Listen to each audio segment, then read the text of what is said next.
بتعمل ايه لما تحب تضايق ماما؟ اكسر في النيشه، اوقع الشاشه، ادلق الطبيخ عليا، ابوظ الميك اب، افسي، اجيص، اعمل حمام، المهم اجيب لها انهيار عصبي.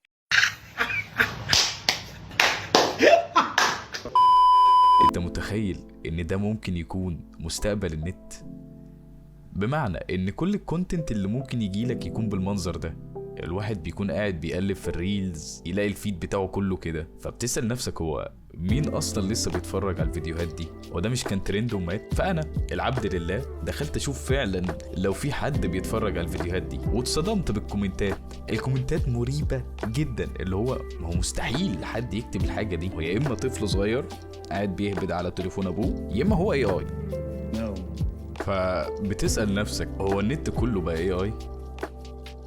في نظرية اتكلمت فعلا على كده، بس هي ما طلعتش من سنتين مثلا او 3 لما فعلا ال AI ابتدى يتحسن. لا، دي طلعت في اوائل 2013 لما كان في قناة على اليوتيوب طلعت اسمها ويب درايفر تورسو. القناة كانت معمولة آلية من جوجل، هدفها كان بسيط جدا، يرفعوا فيديوهات بعدين يقارنوا النسخة اللي اترفعت مع النسخة الأصلية عشان يشوفوا اليوتيوب لو بوظ الجودة.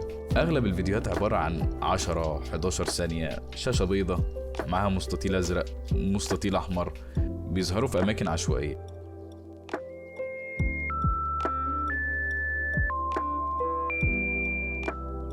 فالناس اتجننت في 2014، اللي هو ايه الرعب ده؟ مين اللي بينزل عشرات الالاف من الفيديوهات من غير ما يشرح حاجه على جنب بس كده عشان افهمك احنا عقليتنا كانت عامله ازاي في 2014. القناه ساعتها كانت منزله 80,000 فيديو في 2014، اللي هم دلوقتي 624,000 فيديو، ودي كانت حاجه شبه مستحيله وقتها. ده كان اول احتكاك حقيقي بفكره الانترنت، ما كانش كله بشر. ودي نفس الروح اللي بعد كده بقت اساس كلام نظريه الديد انترنت. ياه 2014 الوقت عدى بسرعه لدرجه اني مش فاكر اي حاجه خالص منها، بس اللي مقتنع بيه ان هي ما كانتش بالقرف اللي احنا فيه دلوقتي.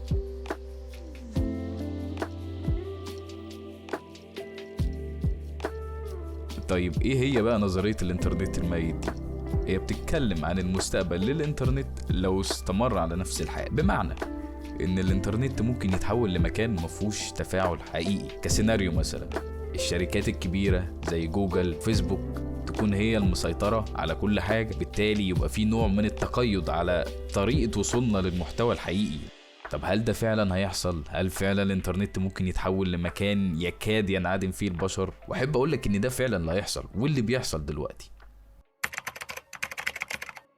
امبيرفا انكابسولا دي كلاود سيرفيس بتبقى ما بين الموقع والزائر. طب يعني ايه كلاود سيرفيس؟ بص بالعربي كده، بدل ما تشغل كل حاجة على سيرفر عندك، بتروح لشركة كبيرة تقول لها استضيف لي الشغل بتاعي ده عندك. كتشبيه بسيط مثلا، انت ممكن تشتري غسالة في البيت وتغسل فيها، ممكن تروح مغسلة وتقول لهم اغسلوا لي الهدوم. الكلاود سيرفيس بقى هي المغسلة. ليه ده يهمنا الامبيرفا انكابسولا دي؟ عشان كل حاجة كانت بتعدي عليهم، يعني هم كانوا شايفين مين بشر ومين بوت. فطلعوا تقرير كده في 2016، طلعوا ان نسبة زيارات بتاعة البوتات كانت 51%. لا وده ايه ده في 2016.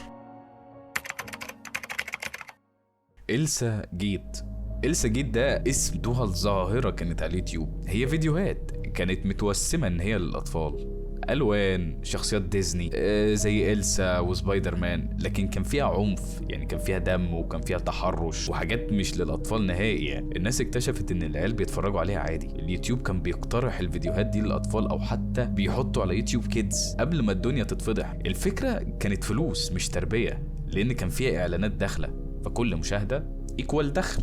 الانفجار حصل في اواخر 2017. فجأة الاهالي والصحافة بقوا بيقولوا ازاي الطفل بتاعي لقى سبايدر مان بيدي الحقنة لإلسا. الأطفال كانوا بيتعرضوا لحاجات تقيلة نفسيا من غير ما الأهل ياخدوا بالهم، ومن غير ما يبقى فيه إنسان راشد مسؤول يعني يفلتر الحاجة دي. طب إيه علاقة ده باللي إحنا بنقوله؟ ما هي المشكلة رجعت في شكل جديد، محتوى القطط بتاع الاي اي ده اللي هو اي طفل صغير دلوقتي حرفيا بيتفرج عليه. عارف المشكله ان هو في حاجات كتيره جوه مريضه، حاجات مريضه فعلا، والمشكله ان هو موجود على اليوتيوب، موجود في كل حته، بس دلوقتي بقى اسرع وارخص واكتر كمان. فالقنوات دي فعلا اسوأ حاجه ممكن تكون اتعملت حتى الان. الحاجات دي فعلا بتفشخ الطفل في افكاره. يعني انت الطفل لما يعيط او يضايقك وانت تكون تعبان، فتضطر تديله التليفون توريله شويه من الفيديوهات دي فيحبها، فيبتدي يتعلق بيها، وكل مرة يعيط تضطر تديله يشوف الفيديوهات دي عشان يهدى، وده مش حل.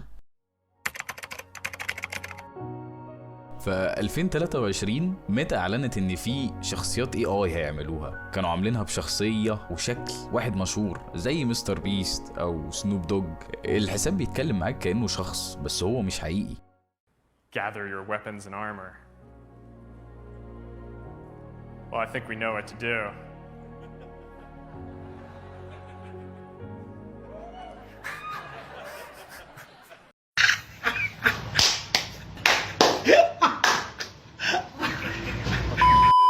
بعد شوية بقى حصل تطور تاني، ميتا بدأت تخلي الكرييتورز نفسهم يعملوا نسخ AI من نفسهم عشان الفانز يقدروا يتكلموا مع النسخة الآلية طول اليوم حتى لو الشخص الحقيقي مش موجود. الميزة دي اتقال عليها ان هي بتتجرب على الانستجرام. الفكرة هنا كل كرييتور هيبقى عنده بوت شبهه يرد على الناس ويمسك الDMs. في 2024 بقى ميتا شالت اغلب الحسابات دي من العلن، يعني ما بقوش بيبوستوا عادي على التايم لاين، بس ما قفلتوش كله بنسبة 100%. في 2025 بقى الناس بقى ابتدت تصور على حاجه زي دي، لانهم لقوا نفس الحسابات اللي اتشالت دي لسه عايشه على الانستجرام وفيسبوك، زي جدو براين وليف اللي هي كاتبه في البايو بتاعتها سودا شاذه فخوره وبتتكلم كانها انسانه حقيقيه ومكتوب عليها اصلا AI، فراحوا شالوها تاني. عارف المشكله في ايه؟ ان في ناس كتير بدات تقدر تعمل الاكونتات دي. يعني كمثال واحد هندي يعمل شخصيه AI لبنت ويبقى شكلها فاجر، وبعدها يعمل فيديوهات ليها وهي لابسه مثلا هدوم مخله، فالناس تتفرج على اساس ان هو حقيقي. بعديها يحطوا لينكات في البايو، اللينك ده بيبقى فيه الحاجات الألعن بقى، وعشان يشوفوها ويضطروا يدفعوا فلوس كتيره، فإلى حد ما هو بيزنس. خد مثال مثلا ان ممكن حد ياخد صورتك ويعمل فيها اللي هو عايزه،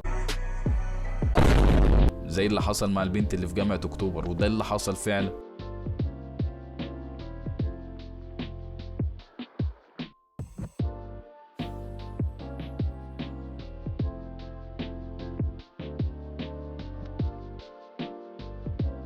فالخلاصة ان احنا بقينا عايشين على النت، حياتنا كلها على النت، بتشوف فيها كل الخرا بقى، بتشوف فيها محمد رمضان بيرقص بالسنتيالة عادي جدا، تخيل يعملوا AI لمحمد رمضان. واو، انا بالنسبة لي كده ده البيك بيك المستقبل. فبتشوف عليه ناس مبسوطة بقى ومش شايلة هم وحياتها وردي، والناس بتوع الساحل بتوع جزة تشيك إلى آخره. فتبتدي بقى تبص على حالك وتسأل نفسك سؤال مهم قوي، هو أنا عايش